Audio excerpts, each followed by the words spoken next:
10 محرم کا روزہ رکھنا مسنون ہے، ساتھ 11 کا یا 9 کا شامل کر لیا جائے۔ حضور جب تشریف لائے مدینہ المنورہ میں تو حضور نے دیکھا کہ یہود روزہ رکھتے تھے، تو پوچھا تم روزہ کیوں رکھتے ہو؟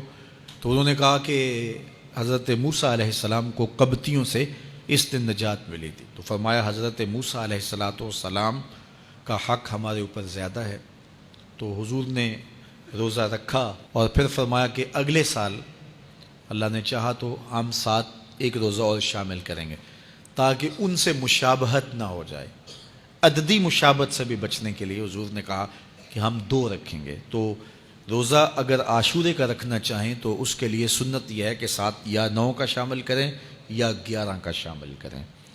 تو جو افضل ترین روزے ہیں ان میں سے عاشورے کے روزوں کا بھی شمار ہوتا ہے۔ تو اگر ممکن ہو تو جن کو اللہ نے صحت عطا کی ہے، تو آج کل اتنی شدت کی گرمی بھی باقی نہیں رہی، تو وہ یہ روزے رکھیں، ذکر و فکر کے اندر ان ایام کو گزاریں، اپنے والدین کی قبروں پر، اعز و اقربا کی قبروں پر ہر جمعے کو جانا چاہیے۔ اس کے علاوہ بھی جب موقع ملے، یہ رواج جو پیدا ہو گیا ہے کہ 9 محرم کو یا 10 محرم کو مٹی ڈالنے کے لیے وہاں قبرستان میں جایا جاتا ہے، یہ 8 10 15 سال سے شروع ہوا ہے، جبکہ اس کی کوئی اصل نہیں ہے۔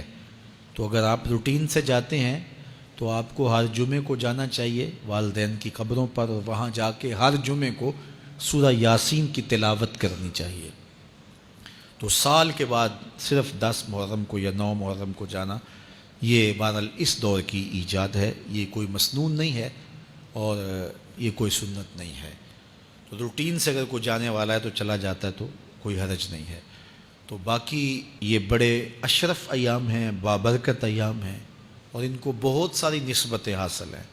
حضرت امام حسین رضی اللہ تعالی عنہ کی شہادت کے ساتھ یوم عاشور کو نسبت حاصل ہے، اور اس کے علاوہ بھی بہت سارے عالی مرتبت جو ہے وہ ہستیوں کے وصال کا دن بھی ہے، اور بہت سارے واقعات اس دن جو ہے وہ روح پذیر ہوئے ہیں۔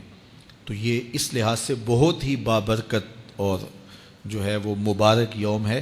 تو اس دن کو ذکر و فکر میں، عبادات میں بسر کیجئے گا، اور اپنی زندگی کی ایک ایک ساعت کو اللہ اور اس کے رسول کے نام پر لگا دینے کے جذبوں سے سرشار ہو کے زندگی گزاریے گا۔ حضرت امام پاک انہوں نے اپنی زندگی دین کے لیے قربان کر دی۔